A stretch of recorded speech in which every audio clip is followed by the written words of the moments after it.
definitely going to get into the mythology and the folklore, but we're going to stay in history class just for a minute still. Because what I want to get a picture of, sis, as well, shedding light on, who we are, and how we got here and, our story since we've been here in this part of the world. So I'm also curious to know about your journey from, are you born in this place? When did you get to the UK? And what was the current climate, growing up for yourself or being in this part of the world? And as well as being into the things that you was into, this knowledge quest and path that you was on. How did that pan out? Yeah, from London, Forest Gate. Born in London. Bow Bells, actually, if we are to, but lived in Forest Gate. Forest Gate at the time was the most racist, proper racist. Down on our road, there were maybe 2 or 3 black families. You're talking in the 60s. And the rest was white, just white. And on our road as well, there was a lot of old white people. Most of them very, very reserved. Yeah, racist as hell, racist. And I have to keep repeating that, because when you look back, you realize the extent of racism that there was. The whole name calling, setting dogs on you, your brothers especially running away from National Front, police. Let's not get started. Nothing has changed with these people.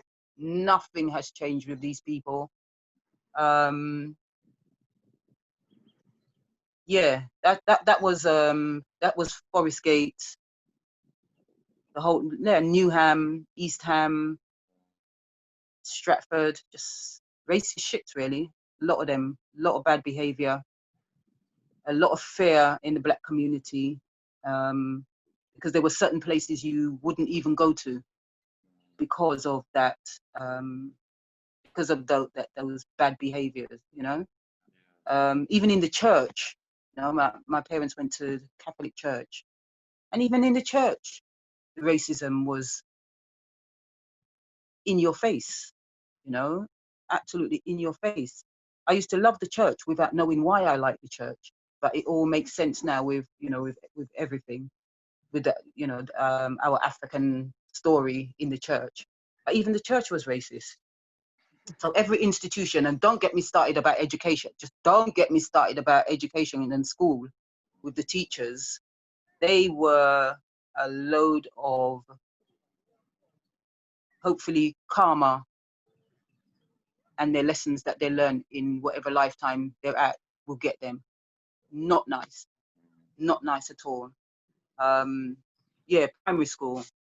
school was the worst, and secondary school, the racism was much more vocal, put it that way.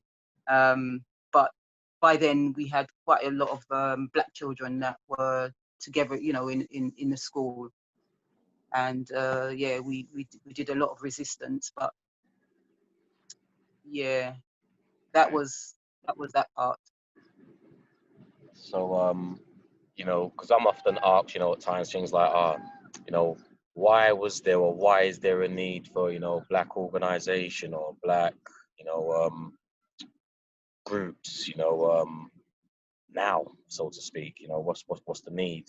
And in some cases it's questionable, the needs based upon, our actions, and do our actions reflect or support our needs, so to speak, if that makes sense. And where I'm trying to go with, where at that current time, what was happening, what was around, or let's say moving into your secondary school teenage period. So like I said, when I wanted to get into consciousness or start that journey, there was certain hubs, certain places that I could go to for that knowledge fix, for that cultural fix. What was that? What was there? What was around? Yeah, when you was coming out.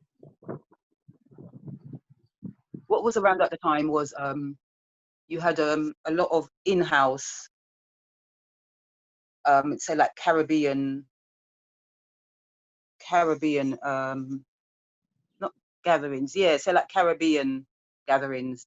That's how I first think, because all my cousins and all that lot, they used to talk a lot of politics and things, and they would get together a lot, talk about what's happening in the Caribbean. History would come into it, etc. But for me, where I first learned what I learned, it was Rasta. You know, it was Rasta. It was Rastafari, and they were the business. They had some organized, being organized. History, as you know, Marcus Garvey, African unity, health,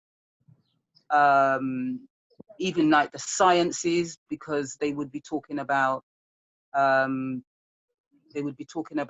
the spiritual Baptist churches, and where things that they come out of. Obviously music.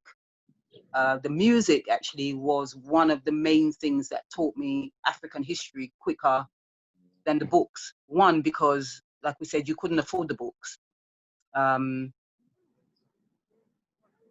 Yeah, and there wasn't any black bookshops. So you could be reading Ebony magazine or what have you, but there wasn't anything else. So it was the music, and it was Rasta, and then you had like, even with the music, they used to have Nyambingi and that. So although we were young, if you could, when they had all the park festivals and things like that, there would always be people there with the drums and everything else. And I had a lot of cousins that were Rassis as well, and so I was privy to it, and it just licked me like, I identify. I know what it is. I know where it's coming from, etc., etc. Everything about it. And like when they used to talk and they used to reason, and they would be telling you that your African culture and your Caribbean culture are exactly the same thing. And then they would find all the comparisons and so on. And you'd be just like, yeah, and you'd be see like what your mum's doing, all the things your mum's doing. And like, for example, like you got the fufu, and you see them got the mortar and the pestle, and they used to mash up, be it the cassava and what have you. And then, like my cousin was my teacher. My Ras cousin was my teacher, and he would just be on at me, and ultimately it really it paid off. But Rasta, the music, the raving scene, sound systems, all that. And back in the day, obviously, it was very unified, and there was always vibes. You would go to a rave, and by the once the music start going, the vibes, the freeness of being free, the way that Rassis or people at that time used to dance, was just free. And again, later on in years, you look at African people dancing, and you see that the dancing is free. There's not one, you don't follow a particular thing. You just do what you do. And I used to observe a lot. I used to go to these places. I just used to stand up and observe a lot and put what I'd learned together. And again, that's paid off, So yeah, that was what was going on at the time. And then obviously once we got older, we found out that you had organizations such as the PACM, Pan-African Congress Movement, and then you had some other socialist movements. There was New Beacon Bookshop down in Stroud Green Road, and they used to have a lot of meetings. And once you start going into those places, you then you find out where everything else is. In fact, in Forest Gate, there used to be an organization called Elbow. Can't remember this and the acronym, but I can't remember East London, what it, something like that. East London Women's, yeah, because Sister Amma, yeah. Yeah, so you had all those things, and I think once your spirit finds your path, it just opens up doorways to everything and everywhere. Yeah. And it's what you do. Are you going to take on? So now you've got a big wide circle. Are you going to follow those circles? That is the thing. And I would say I did. Used to drag the children all over the country, going to conferences, bingies, selling books, being a part of, getting involved in, the children used to go everywhere. We used to take them everywhere to get involved, to see how community works. And that was the whole thing. Got you. Thank you. So, what I've got from that, and in general, what I've observed is that, let's just say, just from my observation, up until a certain point, there's a path, like, as I said, it's kind of like we all start off in history class, it's like, yeah, you start off with the music, and then because that's how it was for me, it was the music. The music made me think I need to read some books to find out the stuff that they're singing or rapping about, and, where that goes. And you follow the trail, and like you end up in history class. And I've gathered over the years, some people stay in history class. That's just the class that they choose to stay in and master. And then, as I said, and then others, they delve into other areas, other subjects.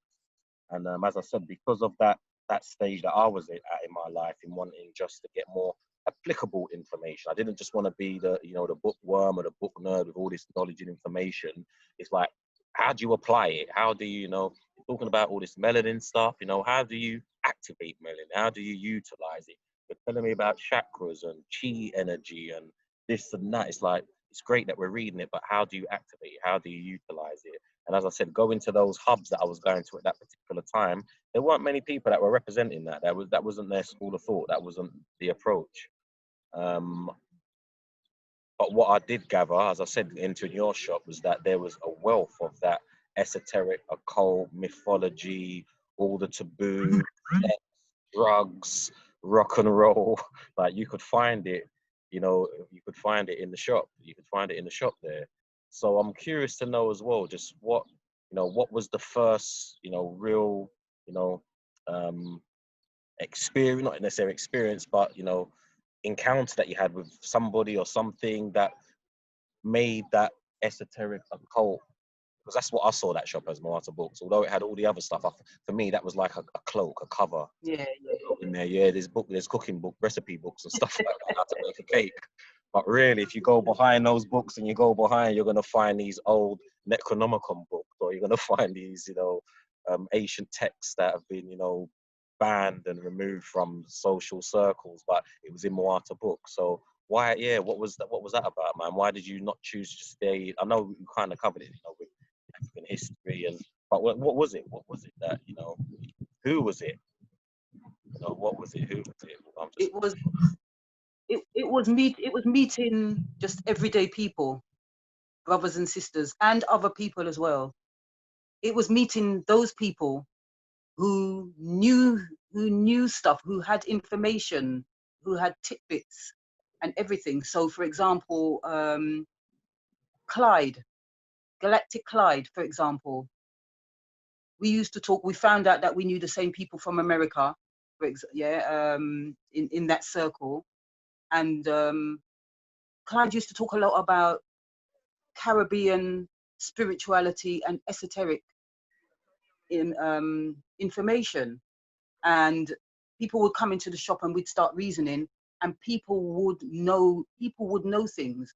People would know what herbs to use when the moon was out, or what their grandparents, there was a lot of that, their immediate family or the villages that they come from, where they were staying. And I was like, but we're not talking about it. And for some people, there was a lot of fear about talking about particular things. So, for example, in Dominica and St. Lucia, Martinique and all them places, they're talking about jumbies, which is, you know, like duppy, which is ghosts. You're talking about shape shifting, you know, all those kind of things, and all the different Caribbean islands. Everybody knew something, but nobody was talking about those somethings. And we were constantly using other people's books, like white authors' books, to find out the information that we needed to find out. And so I just said, you know what, let's do something about it. And so we started having the gatherings at the back of the shop, Yeah. the metaphysics, spirituality gatherings. And as you know, over the years, the amount of people that we had, just grassroots people, the bulk of it was grassroots people. And then obviously, you know, we was like, for example, Layla O Africa, the very first times that he came to London, you know, I hosted him at the back of the shop, and Layla was talking about things that wasn't in the books. And we would say to Layla, well, you're talking about all this stuff that's not in the books, why? And he was like, yeah, but it's not everything that you put out there. You know, you have to speak directly to your people about certain things. And you know, there were a lot of elders who, at the time, I didn't know that these people were, as you know, like in the Golden Dawn, and you know, Blavatsky stuff, you know, all those kind of things. And you had ordinary people that were involved and participated in some of the biggest esoteric stuff.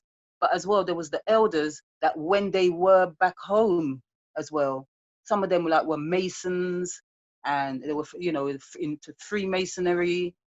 They were readers. They could tell you your fortune and stuff like that. And I just said, you know what, this is we're not talking about this, and we need our voice.